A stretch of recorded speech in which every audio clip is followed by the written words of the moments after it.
C'était pas concevable aussi d'avoir des patrons qui bossaient. Les crises se sont tellement multipliées que j'ai été aux urgences pour une suspicion d'AVC. Ça pouvait plus être possible, qu'il fallait peut-être tout simplement que j'arrête la profession. Je vois mes potes des fois, le lendemain de soirée, ils disent je dois rentrer tôt parce que demain je dois bosser, mais ils ont pas envie, demain ils vont être fatigués alors que moi, je suis à la plage quoi. Perdu, je sais pas quoi faire de ma vie, donc c'est peut-être le moment de le faire. Là-bas, je me suis dit que j'allais arrêter la profession d'avocat. Je n'arrivais pas à l'annoncer au cabinet parce que c'est vrai que c'était complètement bizarre pour eux. Si vraiment je devais arrêter mon activité d'avocate demain, je continuerai dans cette lancée-là.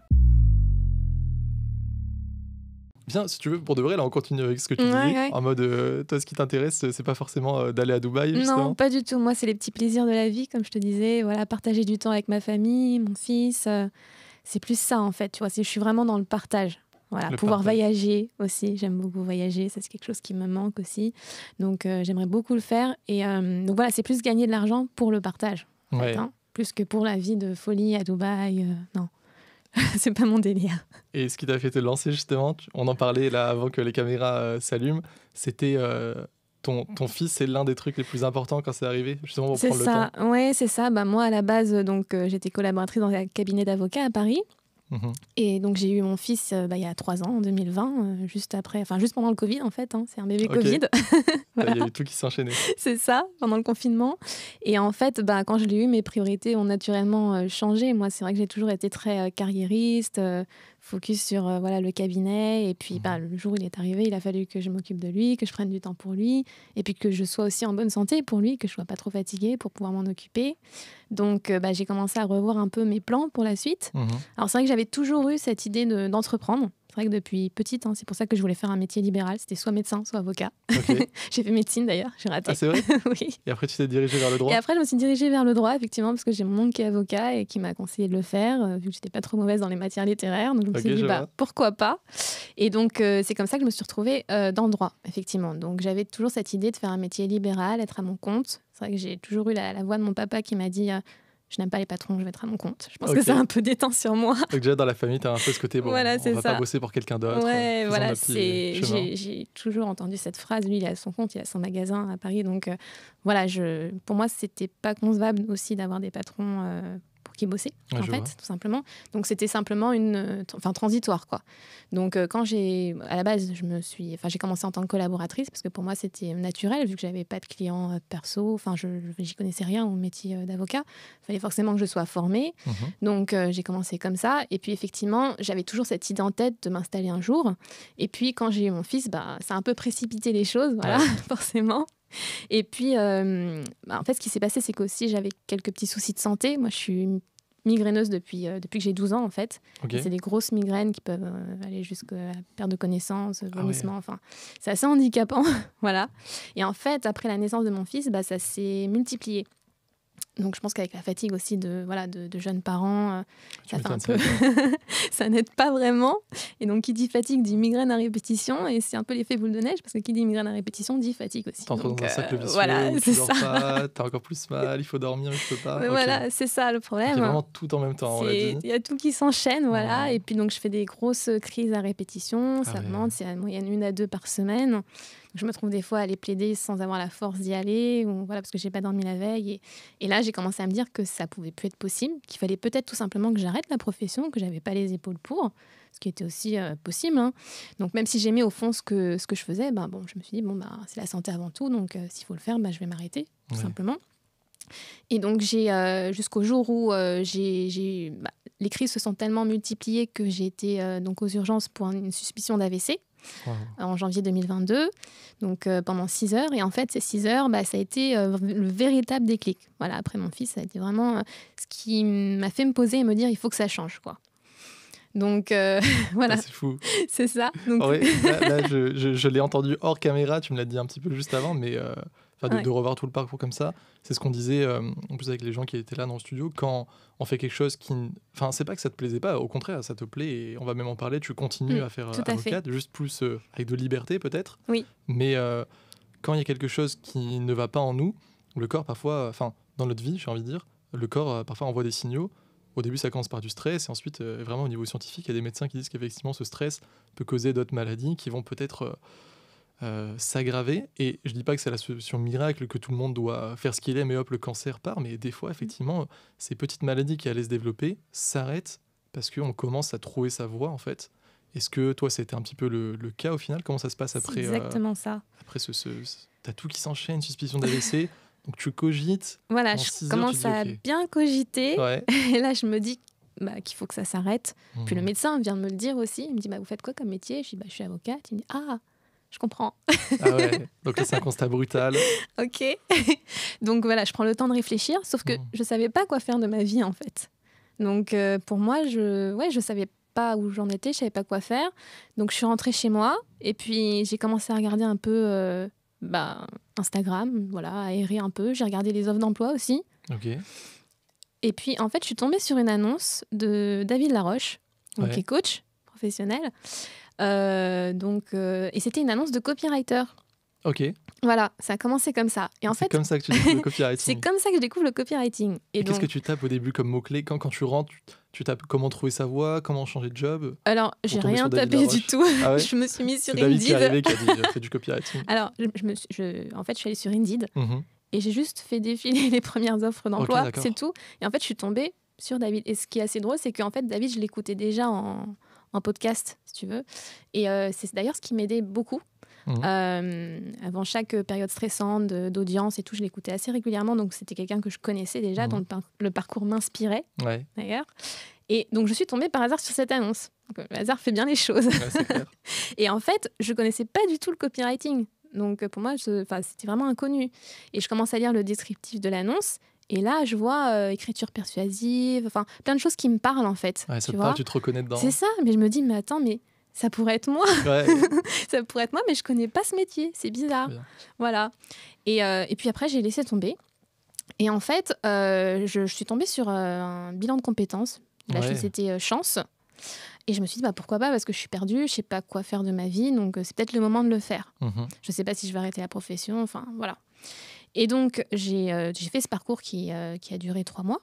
Ah oui, c'est complet. Voilà, c'est ça. Et même encore aujourd'hui, je suis en contact avec ma coach. Okay. On fait des bilans réguliers. Il y a un bilan même après que tu aies trouvé ta voie. Il y a même un bilan pour savoir où tu en es. Trop bien, il y a un vrai suivi. Il y a un vrai suivi. T'accompagne. C'est ça. Donc ça, c'est vraiment génial. Je le recommande d'ailleurs à tous ceux que je connais qui sont en recherche de leur voie. Ouais. Et donc, en fait, c'est grâce à ce bilan de compétences que j'ai pu faire un point sur ce que je voulais vraiment.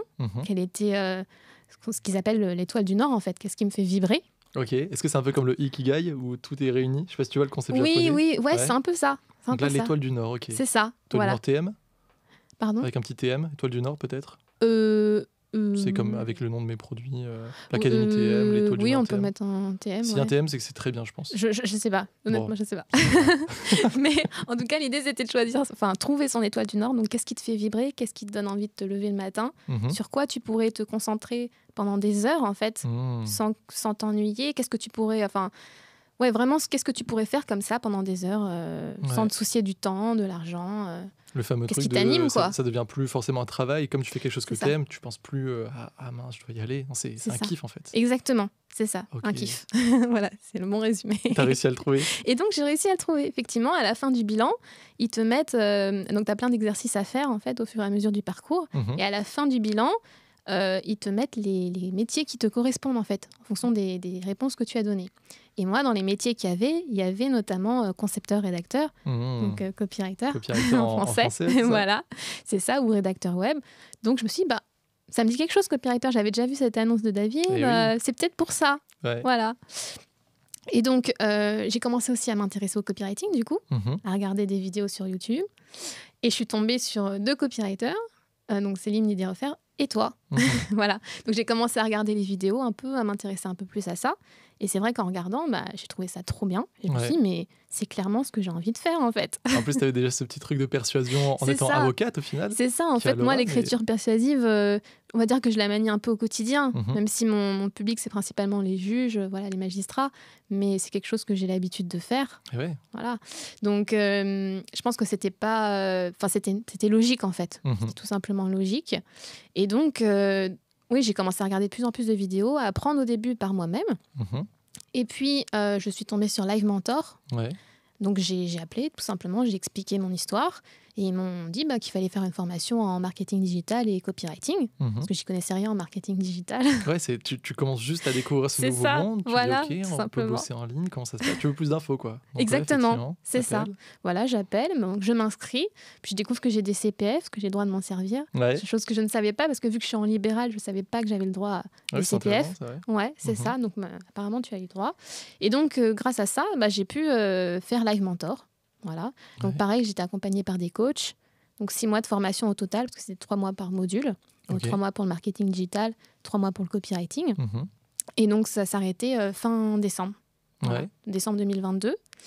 Et donc, en parallèle, je me suis aussi inscrite à une école de coaching, l'école de David Laroche. Ok, trop bien. Les decks. J'adore les gens comme toi qui... Donc là, t'es quand même envie de changer de vie. Au final, il y a un truc important pour toi. Je sais pas ce que ça va donner, mais en tout cas, tu te donnes à fond dans ce nouveau monde que tu découvres, quoi. Tu fais une formation, une offre, un truc de coaching. C'est ça, j'explore. Alors c'est peut-être un peu l'erreur que j'ai faite, c'est-à-dire que je me suis un peu éparpillée, j'ai voulu explorer différentes pistes parce que j'étais perdue justement. Je ne savais pas quoi faire de ma vie. Et d'ailleurs, dans le bilan de compétences de chance, il y a un autre métier aussi qui est ressorti, c'était coach, business coach. Donc voilà, je ne savais pas, il y avait entre ce métier de copywriting et business coach qui me plaisait bien. Donc c'est pour ça aussi que je me suis inscrite à cette école de coaching de David Laroche.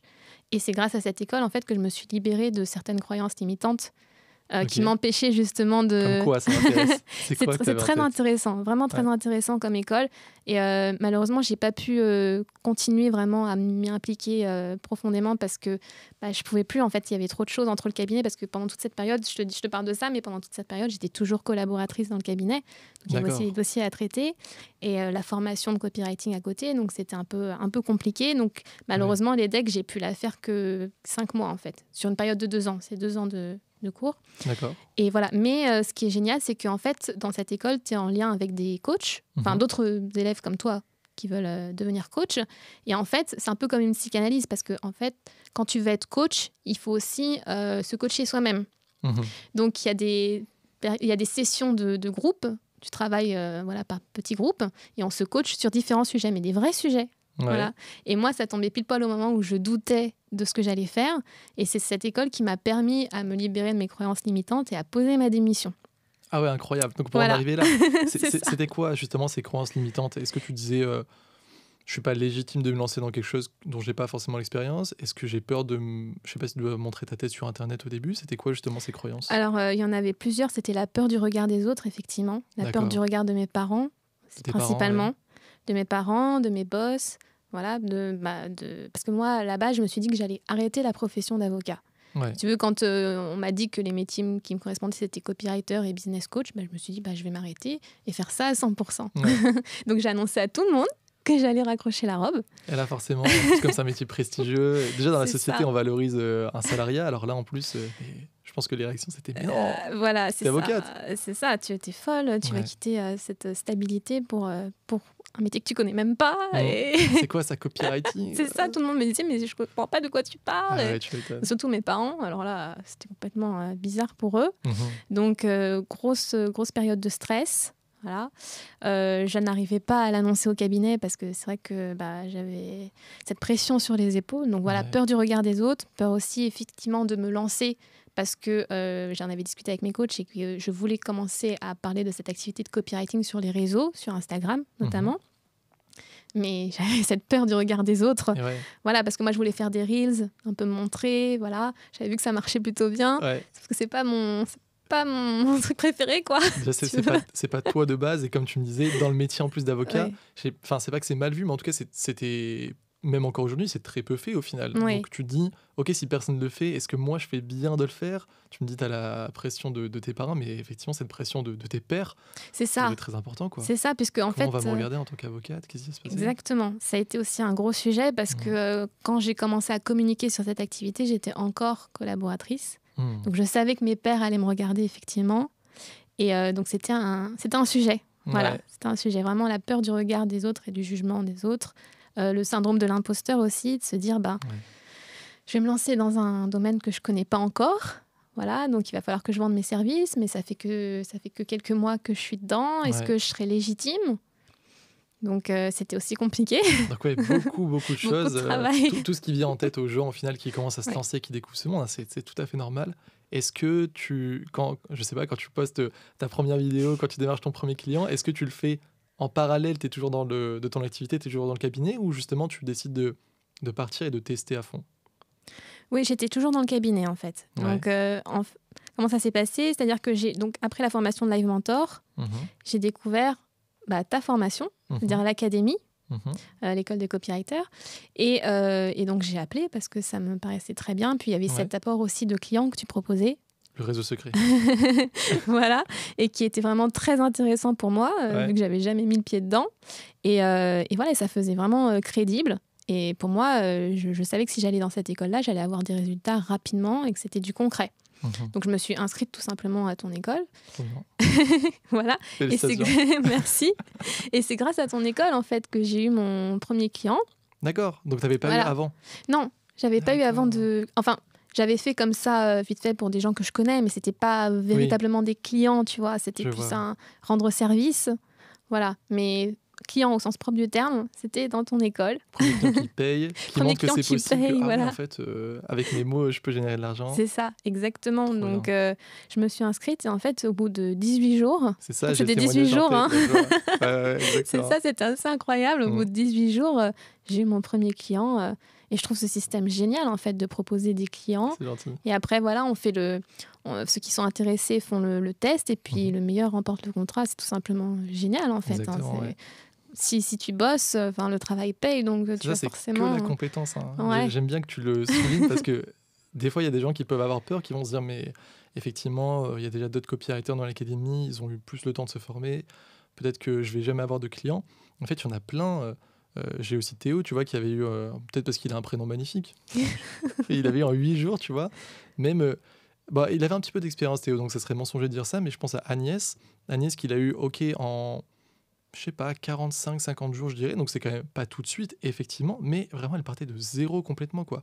Même Anaïs, tu vois, c'est une maman solo, tu vois. Elle est en mode, OK, moi, je suis pas ton petit jeune que tu vas cibler comme ça, qui regarde des vidéos, je sais pas, de marketing et tout. J'y connaissais rien. Elle a eu le premier client au bout de 1 mois, puis après son deuxième, juste parce qu'elle fait du bon travail. Et toi, c'est exactement ce que tu as fait.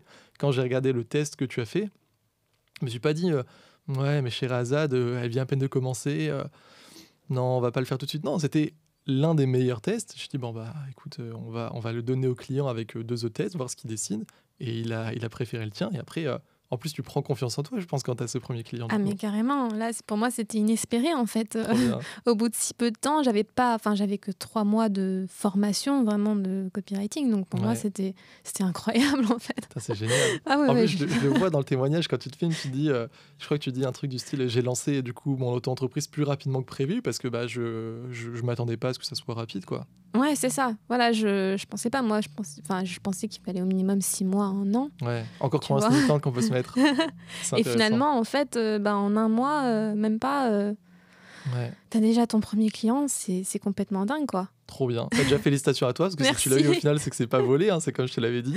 Comment ça se passe justement? Tu peux parler de déjà cette première expérience. C'est quoi ton état d'esprit pour faire... Est-ce que tu es en mode, OK, je vais faire la meilleure mission possible pour ce client? Est-ce que tu vois déjà l'avenir? Je vais en prospecter d'autres et tout. Parle-moi de comment ça s'est passé et ensuite peut-être la suite, justement. Ouais, écoute, ça s'est super bien passé. Moi, je suis tombée sur une... je vais peut-être pas dire le nom du client parce que je suis quand même soumise au secret professionnel, mais D'accord. voilà. Mais de toute façon, tu le connais. Ouais, oui, c'est vrai qu'il y a des clients qui sont... Ouais. Ça, c'est terrible, hein, dans le monde du copywriting. Non, T'as mais- envie des fois d'en parler et tu Ouais, peux pas, mais... mais au-delà de ça, c'est moi, en tant qu'avocate, je suis soumise au secret professionnel. Donc, je ne Ah, donne pas d'accord. le nom de mes clients, voilà. Ah oui, C'est ça. mais lui, il était pas avocat, le premier que je t'ai apporté. Non, mais je l'ai pris en tant qu'avocate aussi. Enfin, j'avais toujours cette casquette d'avocate. Ah, très intéressant. Donc, D'accord. voilà. On reste Mais tu le connais. l'ordre, on ne dira rien. Voilà. Et du coup, ouais. Donc, ça s'est très bien passé, en fait. C'était pour une landing page et Mhm. des posts LinkedIn. Ouais, tout à fait. Voilà, donc, et c'est comme ça que j'ai commencé à me servir de LinkedIn, parce que c'est vrai que j'en avais fait un petit peu, Mhm. mais sans plus. Pour moi, LinkedIn, c'était un peu has-been, en fait. Moi aussi, franchement, De au début, quand base. je me lançais, ouais. Voilà, je ne m'imaginais pas trop dessus. Moi, c'était plus Ah. Instagram, c'était un peu plus vivant, un peu plus Toi, de tu ma voulais faire des génération. reels. Voilà, je voulais quelque chose de plus fun, tu vois. Ouais. Et donc, ouais, LinkedIn, ça me parlait pas trop, quoi. Mhm. Et en fait, en bossant pour eux et en leur créant des posts LinkedIn, je me suis rendu compte que c'était plutôt pas mal, LinkedIn. Ouais. J'ai commencé à m'y intéresser sérieusement. Et en fait, j'adore ça maintenant. Donc ouais, comme tu le fais pour le client, tu dis, mais en fait, ça marche et c'est intéressant, ça peut le faire pour moi potentiellement. C'est ça, Donc tu exactement. commences en parallèle Je commence, à parler de ton activité. voilà, je commence à parler de mon activité d'abord à mes proches, Ouais. des confrères qui me connaissent, mon cabinet, le cabinet dans lequel j'exerçais. Donc voilà, ça commence petit à petit Ouais. Voilà. Et donc, en fait, j'ai eu la chance d'avoir des gens déjà dans mon réseau d'avocates qui étaient intéressés par cette prestation de copywriting. D'accord. Et notamment des professionnels du droit, donc des avocats principalement. Donc en 31 décembre 2022, donc j'arrête ma collaboration. C'est pas si vieux en fait. Non, hein. non, ça fait quelques Là, on mois. est début mai au moment où on fait cette interview. Okay. C'est ça fait que depuis janvier en fait que je suis à mon compte. C'est dingue. Ouais, ça passe Trop vite. Qu'est-ce que tu préfères maintenant?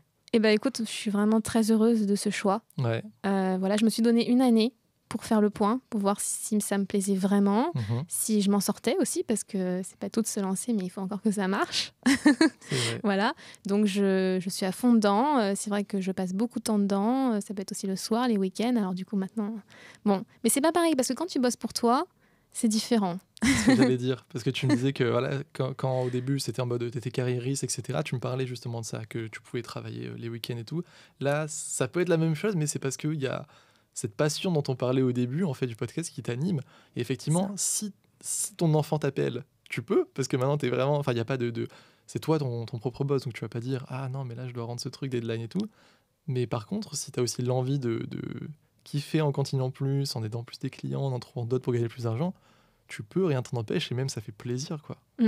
C'est ça. Ça, c'est génial. Et donc, du coup, c'est en janvier que tu quittes le cabinet, là, Voilà. t'es à ton compte totalement. Je suis à mon compte totalement. Qu'est-ce que tu ressens à ce moment-là? Ça doit être stressant quand même, même si tu l'as quand même bien préparé. Ouais, ça faisait depuis le mois de mars que j'avais préparé mon départ, même si je l'ai annoncé qu'en juin. Mais en tout cas, dans ma tête, c'était déjà acté depuis le mois de mars. Donc, j'ai eu le temps de m'y préparer psychologiquement. Ouais, t'as fait les choses bien. Voilà, c'est ça, effectivement. Moi, je voulais pas partir comme ça. Je voulais me former avant. Voilà. Pour moi, c'était hyper important parce que sinon, je pouvais pas me lancer. Je voulais quand même être crédible. Ça, par contre, je recommande à tout le monde, effectivement. J'en vois des lecteurs qui sont tout feu, tout flamme. Moi, tu sais, j'adore. Hein. Plus la personne a de l'énergie, plus elle a de la passion, c'est parfait. Mais des personnes qui vont dire OK, là, dans un mois, je peux démissionner si je rentre dans l'académie, etc. Je leur dis non, mais prends ton temps. Le copywriting, c'est un vrai métier. Il faut développer des compétences. Effectivement, le marché, c'est terrible parce qu'il y a des gourous qui vont dire oui, tu vas avoir ton premier client, ça va être très simple. C'est taper des mots sur un clavier. Non, mais c'est quand même, tu vois, il faut développer des compétences, il faut avoir l'intelligence émotionnelle pour parler au client. Il faut aussi débloquer ses croyances limitantes, très important, parce que même si tu sais tout, si tu n'oses pas te lancer, tu ne feras jamais rien. Donc peut-être que ça dépend du temps pour certaines personnes que ça va prendre. Des fois, c'est plus rapide, des fois, c'est moins rapide. Mais le fait de préparer, d'être conscient que ça va se faire petit à petit, au moins, tu n'as pas de stress et tu peux qu'avoir des bonnes surprises comme toi, j'ai l'impression. Oui, carrément. Pour moi, ça se prépare en fait. Un saut comme ça dans le vide, surtout quand t'es parent. Oui, en plus, toi, voilà, moi, je ne pouvais pas comme ça faire un saut dans le vide sans l'avoir préparé en amont. Ça, c'était clair. Donc, j'avais pris le temps de le préparer. J'avais bien fait les choses. Et effectivement, en janvier, donc, je me lance à mon compte. Alors, à la base, donc, j'avais dit à tout le monde que j'allais arrêter la profession. Oui. Et jusqu'en novembre, c'était bien le cas, jusqu'en novembre 2022. Et d'ailleurs, je m'apprêtais à raccrocher la robe quand j'ai réalisé qu'en fait j'aimais profondément mon métier et que j'avais peut-être pas envie de raccrocher totalement. Donc j'ai fait le choix de garder ma robe et d'essayer tout simplement d'exercer, mais à mon compte, voilà, de faire les deux, tout simplement. Ça, c'est un beau message. C'est pour ça que je voulais faire l'interview aussi, parce que c'est rare d'avoir des personnes qui exercent leur activité à côté et qui sont en même temps, qui font du copywriting. Tu vois, je pense à Franck, pendant 33 années, il a été chauffeur routier. Bon, dès qu'il a pu vraiment vivre à 100%, il a dit « Ok, là, j'en ai marre. J'ai passé trop de temps, ça me saoule et tout. Maintenant, je fais que du copywriting. » Et là, tu vois, il kiffe, il fait sa petite marche nordique, etc. Il fait ça, il kiffe. Il passe plus de temps avec ses enfants, il fait du sport. Mais toi, je trouve que c'est un beau message pour les gens qui... Parce que c'est vrai. Même moi, des fois, je peux être un peu cliché, tu sais, en mode... Hier, j'ai rencontré, je t'en ai parlé là au début, j'ai rencontré un chauffeur Uber qui fait ça par vraiment pur plaisir. Il a fait aussi un bilan de compétences comme toi, comme je te disais, et parce que lui, il était banquier. Et effectivement, là, ça le saoulait trop d'être banquier. Il a fait ça pendant, je sais pas, 5-6 ans, et aujourd'hui, ça fait 5 ans justement qu'il fait chauffeur Uber, et il préfère tellement faire ça. Et si par exemple, lui, il faisait du copywriting à côté, je pense qu'il ferait chauffeur Uber en même temps, tu vois, parce qu'il kiffe son métier. Donc des fois, quand je suis un peu cliché dans mes emails en mode tu vas aller à 8h le matin, tu vas être post-déj avec tes collègues, en costard-cravate et tout. Ça peut être la réalité, parce que c'est exactement ce qu'il m'a dit. Tu vois, ça fait le midi, il me disait, mais je comprenais pas pourquoi je devais toujours mettre un costard-cravate. Je vendais des produits qui n'étaient pas forcément bons pour les clients et tout. J'en avais marre. Donc lui, c'était vraiment la hantise comme ça du salariat. Mais il y a des personnes comme toi qui aiment leur métier et qui peuvent le faire à côté avec du copywriting. Ça, c'est beau, c'est un message d'espoir. Ouais, carrément. Moi, je suis contente vraiment d'avoir cette double casquette. Ouais. En fait, j'ai développé ce qu'on appelle une activité connexe, Mhm. en termes juridiques, en termes d'avocat. Voilà, Ouais. donc, on a le droit de le faire, de développer des activités connexes. Ah oui, sinon tu peux être limité. Oui, il y a certaines activités que tu ne peux pas faire. En Ok. l'occurrence, c'était bon. Comme tu connais bien la loi, ça va. Tu as le droit. Ok. Donc, j'ai eu le droit de développer cette activité connexe de copywriting. Mhm. Et donc, je le fais principalement pour les entrepreneurs, parce que moi, je suis avocate en droit des affaires de base. Donc, je D'accord. bosse en droit commercial, droit des sociétés, droit des entreprises en difficulté. Donc, je bosse avec pas mal d'entrepreneurs. Mhm. Donc, je suis copywriter également pour les entrepreneurs, mais également pour les professionnels du droit, donc aussi mes confrères avocats. Ouais. Et c'est d'ailleurs ma clientèle principale en tant que copywriter. De quoi ils ont besoin, les avocats qui viennent te voir? Alors, c'est principalement des posts LinkedIn. Ah, intéressant. Ouais, très T'as lancé intéressant. une mouvance. Je sais pas si on peut dire ça, mais... En tout cas, il y a des gens peut-être qui ont été inspirés parmi ton cercle, qui t'ont vu et se sont dit, bah, moi aussi j'ai envie de faire ça. Oui. Il y a des avantages, quoi. Oui. D'ailleurs, quand j'ai commencé à communiquer en janvier, donc Mhm. sur LinkedIn, moi, je m'étais fixé une feuille de route, j'avais mis en place une stratégie de contenu. Voilà, je faisais bien les choses carrées. Mhm. Et effectivement, il y a plusieurs confrères qui m'ont contacté en me disant « Mais c'est dingue ce que tu fais, c'est trop bien, tu peux nous en dire un peu plus, ça nous Ouais. intéresse. » Et en fait, de fil en aiguille, il y a des gens spontanément qui sont venus vers moi. J'ai jamais eu besoin de prospecter. C'est quand même une chance. Wow. Du coup, grâce à mes posts LinkedIn, je pense que les gens se sont reconnus, ça leur a parlé Mhm. et ça a attiré une audience qui me ressemble. C'est Et ça, ouais. je pense que c'est pour ça que c'est important de mettre... quand tu fais une stratégie de contenu, c'est vraiment très important de déterminer ton audience, ta cible, Tout à fait, ouais. voilà, et de communiquer en fonction parce que tu vas attirer les personnes qui te ressemblent. Tout à fait. Et, Toi, ça a marché pour toi parce que ah oui. tu as déjà de la crédibilité parce que c'est ton activité. Et en plus, tu sais exactement quoi leur dire parce que tu fais partie de ce monde.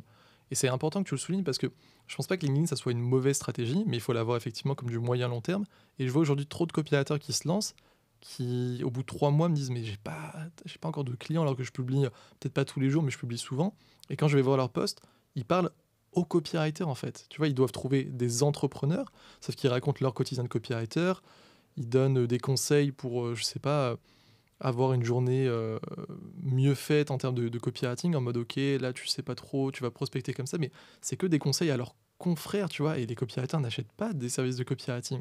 Et à l'inverse, j'ai interviewé Martin là il y a pas longtemps, et je suis pas allé le voir en vrai parce que lui du coup il habite à Budapest, on s'est juste fait une visio, mais il m'a dit voilà, moi au début je prospectais, ça marchait très bien, et là maintenant je fais un peu sur LinkedIn, et ça marche pour moi parce qu'effectivement, je vois ses posts, je lui dis c'est très bien ce qu'il fait. Il parle aux entrepreneurs, quoi. Il est en mode, ok, si vous galérez à trouver un copywriter, il faut peut-être faire ça.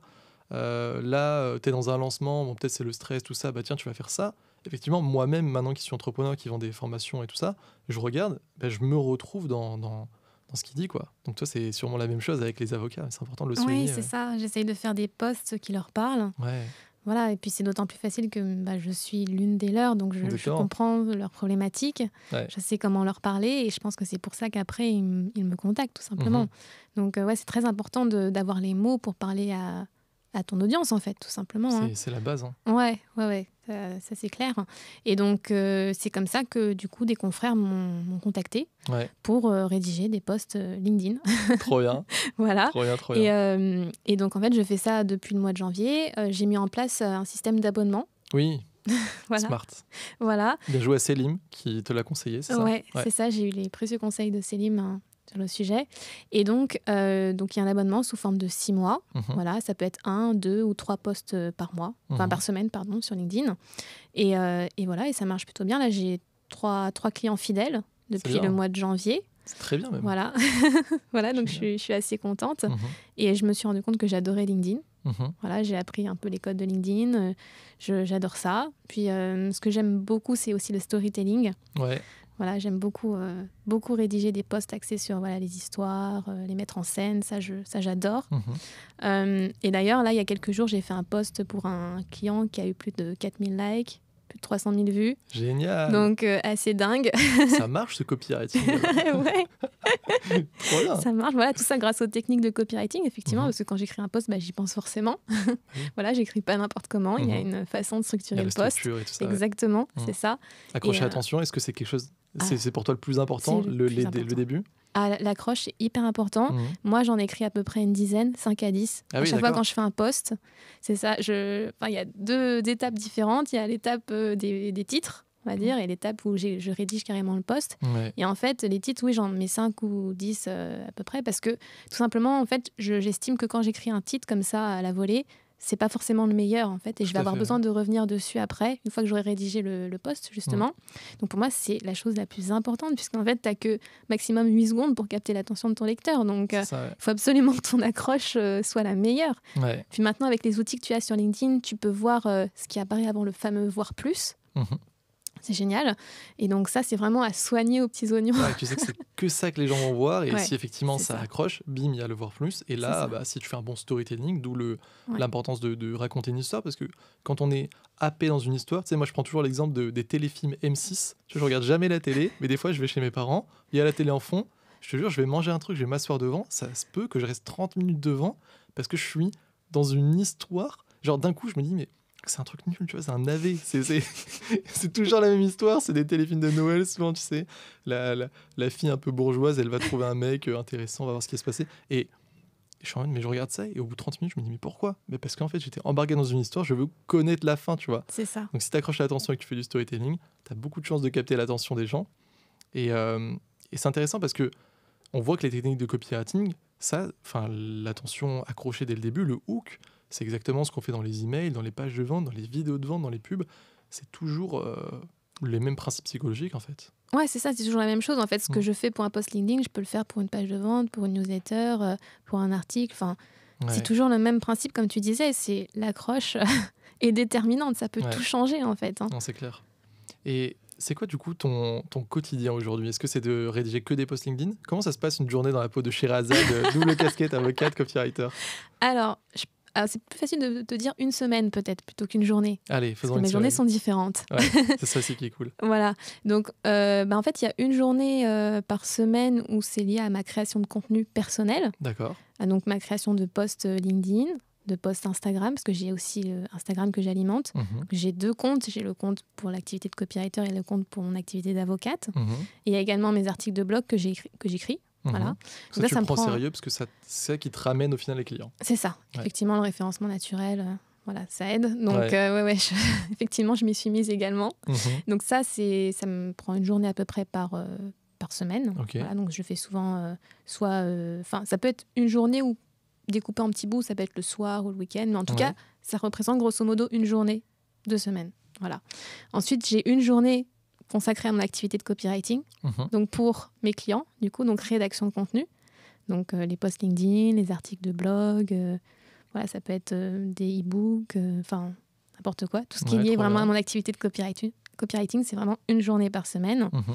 Et le reste, c'est mon activité d'avocate, puisque Ah oui, je suis d'accord. toujours avocate. Donc, Et en même temps, tu kiffais, tu voulais pas enlever, quoi. voilà, C'était la c'est ça. casquette, Et donc, et en fait, j'ai des semaines qui sont assez intenses, effectivement, mais c'est voulu. ouais. Et je m'épanouis comme ça, en fait. Je me rends compte que c'est ce qu'il me fallait. Cet équilibre, il te va bien de faire autant de prestations, j'ai envie de dire, d'avocate que de copie. Enfin, non, tu fais plus du coup d'avocate. Ouais. Ouais. Tu veux garder ça, c'est important Oui, pour toi? oui, Ouais. oui, pour moi c'est important. En fait, à la base, c'était pas ce qui était prévu. Ouais. C'est-à-dire que, en fait, au début, quand je me suis installée en janvier, j'ai fait un peu une coupure de mon activité d'avocate parce que j'avais besoin aussi de me reposer un peu, Ouais. de prendre un peu de temps pour moi. Mais j'avais déjà ces clients de copywriting qui étaient venus vers moi et où j'avais déjà dit oui, donc on avait signé les contrats, donc j'ai commencé à bosser pour eux. Mhm. Et en fait, je me suis rendu compte que mon activité d'avocate me manquait aussi. Ouais, c'est À un ça. moment, voilà. Donc j'ai remis le pied à l'étrier et là, c'est vraiment quelque chose que je fais de manière prépondérante. Effectivement, je développe aussi ce côté-là. Donc j'ai cette double communication à la fois sur mon activité de copywriter et d'avocate. Trop bien. Et j'ai trouvé mon équilibre et je suis hyper épanouie. Elle est belle cette phrase. J'ai trouvé mon équilibre et je suis épanoui. Putain, c'est tellement beau. Ouais. Et est-ce que tu penses, c'est juste pour savoir, si tu voulais abandonner totalement le métier d'avocate, mais maintenant tu te lances à 100% dans le copywriting, est-ce que tu penses qu'avec tes compétences aujourd'hui et qu'en plus tu sais attirer des clients et tout, tu pourrais en vivre totalement? Oui, je pense que je pourrais en vivre totalement, effectivement, parce que j'ai quand même bien... Enfin, il s'est passé beaucoup de choses ces derniers mois, j'ai quand même bien pratiqué. Ouais, c'est ça, maintenant. Et je me suis spécialisée aussi, je pense, parce que... Et je pense que c'est important. Je pense pas savoir... Enfin, être capable de faire plusieurs choses bien, très bien. Je pense que c'est important de se spécialiser dans une niche. Et moi, en l'occurrence, ce que je fais très bien... Enfin, les retours que j'ai eus, j'ai pas la prétention de le dire, mais les retours que j'ai eus... Moi, là où je suis la boss, en fait, c'est simple. c'est les posts LinkedIn. Voilà, Ouais. tout ce qui est LinkedIn. C'est génial, parce que qui fait des posts LinkedIn pour les avocats? On va voir que toi, tu sais. Non, franchement, c'est incroyable. Les avocats qui vont vouloir, ouais, ok, il faut que je me mette sur LinkedIn. Bon, bah, Sherazade, tu deviens un nom quoi, dans l'écosystème, et ça, ça apporte des clients très facilement. Ouais. Ouais, clairement. Donc, je me suis spécialisée, on va dire, dedans. Vraiment, LinkedIn, effectivement, ça marche bien. Et puis, je connais les codes. Donc, si vraiment je devais arrêter mon activité d'avocate demain, je continuerai dans cette lancée-là. LinkedIn, voilà, principalement. Ouais. Après, je fais aussi pas mal de design. C'est-à-dire que quand j'écris un post LinkedIn, je fais aussi le design sur Canva s'il y a besoin, donc des carousels, voilà, des donc choses comme ça. plus loin que juste la prestation simple. C'est ça. Ouais, c'est ça, parce que j'aime beaucoup le design. Voilà, et donc je me suis mise à Canva et j'adore ça. Ouais. D'ailleurs, on me dit, je crois que c'était hier où une conseillère m'a dit que mes carousels étaient très jolis. Allez. Donc j'aime bien ça aussi. Donc effectivement, ça rentre dans le package de la prestation, c'est-à-dire que non seulement je rédige les posts, mais je fais également, s'il y a besoin, le carrousel sur Canva. Voilà, notamment, par exemple, si je présente une notion juridique, c'est pas très drôle, hein, une notion juridique. Moi, j'ai pas envie de faire des posts trop scolaires, donc on peut faire ça sous forme de carrousel, présenter un peu les choses autrement, mettre un peu plus d'humour, des emojis, enfin voilà. Donc effectivement, ça rentre dans le package. Mais voilà, si je devais me spécialiser, je dirais que si je suis plus LinkedIn, effectivement. Ouais, c'est bien de s'adapter effectivement au marché. Tu te rends compte que voilà... Peut-être que cette thématique-là, c'est quand même un peu, ça peut être un peu scolaire, donc pourquoi pas faire des carousels? Hop, les gens en veulent aussi. C'est important de comprendre que ça évolue quoi ton activité. Enfin, en mode, c'est pas ok, je vais me lancer, je sais que je vais faire que des pages de vente. Peut-être que d'un coup, la personne va avoir besoin d'une séquence mail ou là de post LinkedIn, et la séquence mail, peut-être qu'il faut la paramétrer un peu sur la technique. Ok, tu connais pas, mais tu vas te former avec la personne. Peut-être qu'il faut faire des carousels sur LinkedIn. Tu vas apprendre. Et je pense que c'est ça rassure parce que du coup, tu te dis, ok, en fait, il y a des opportunités un petit peu partout. Et en plus, tu me disais que tu avais 2 clients justement hors thématique. Oui, c'est ça. Dans la santé ou je sais plus, non? Alors, il y en a un qui est dans l'immobilier et une autre qui est coach dans la nutrition. Ah voilà, c'est ça, nutrition. Voilà, qui m'ont également contacté. Et en fait, ce qui ressort, c'est qu'ils sont rassurés par le fait que je sois avocate. Ok, intéressant. Voilà, et parce qu'en fait, je vends aussi mon copywriting comme... on va dire un copywriting plutôt élégant, raffiné, éthique, justement en raison de ma casquette d'avocate. Et d'ailleurs, le client qui m'a contacté dans l'immobilier m'a dit clairement que c'est ce qu'il recherchait, quelque chose de raffiné, une écriture assez soignée, tu vois. Et donc, ça l'a rassuré, en fait. Tu vois, de savoir que j'étais avocate, tout simplement. C'est ce qu'il recherchait, apparemment. Donc là, on est en pourparlers. Voilà. Génial.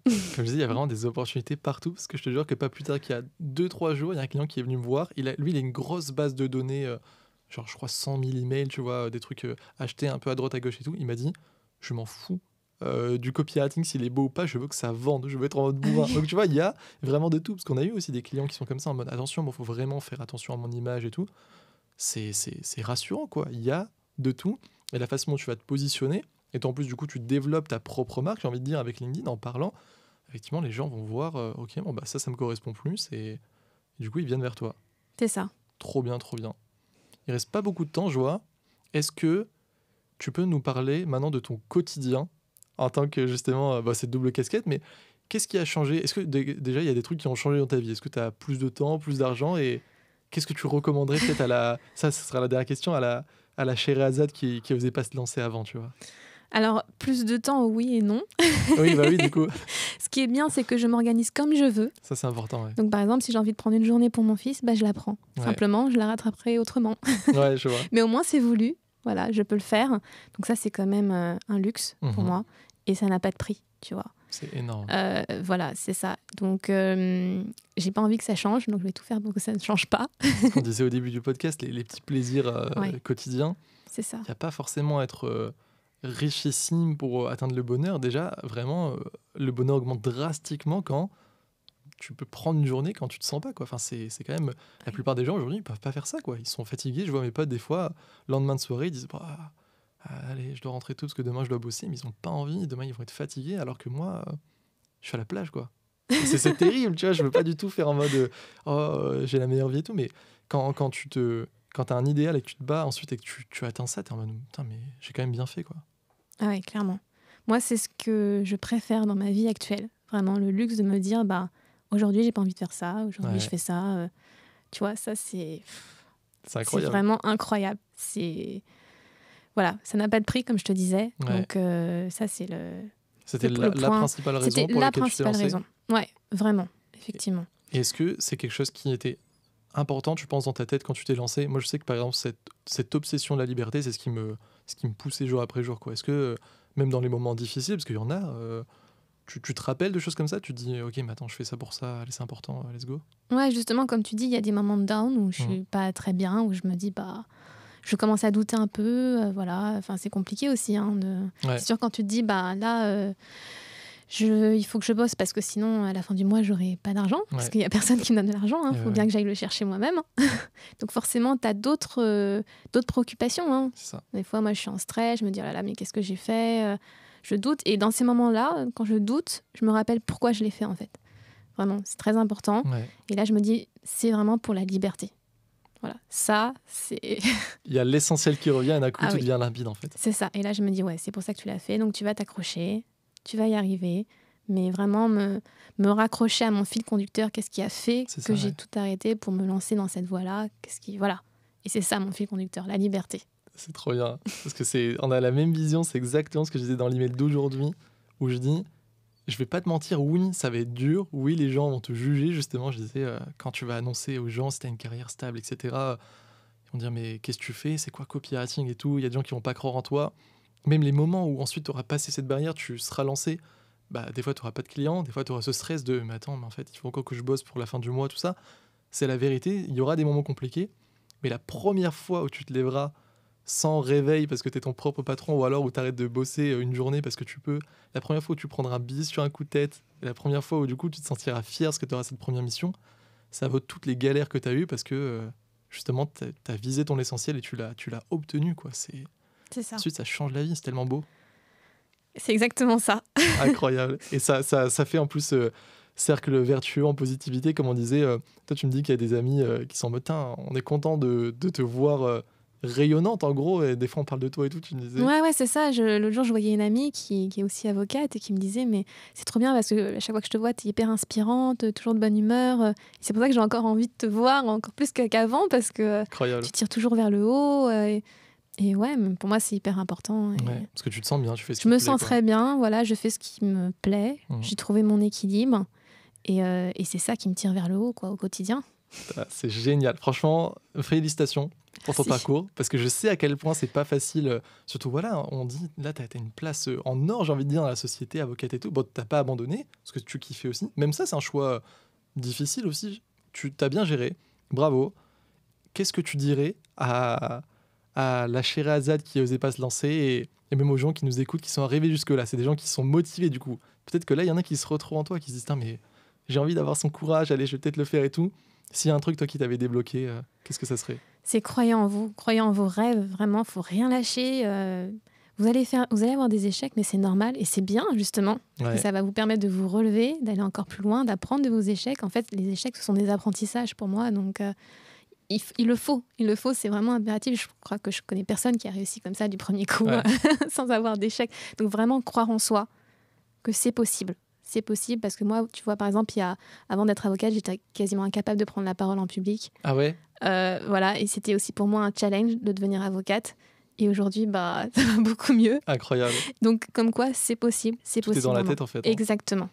Il faut trouver les bonnes personnes, se faire accompagner comme il faut. Ouais. Personne ne réussit seul, c'est pas vrai, il n'y a pas de... L'entourage, c'est hyper important. Entourage, même en ligne, du coup, comme on dit, tu as pris plusieurs formations qui t'ont aidé et tout. Croire en soi, ça paraît des trucs banals, bateaux, mais à la fin, après, tu kiffes ta vie.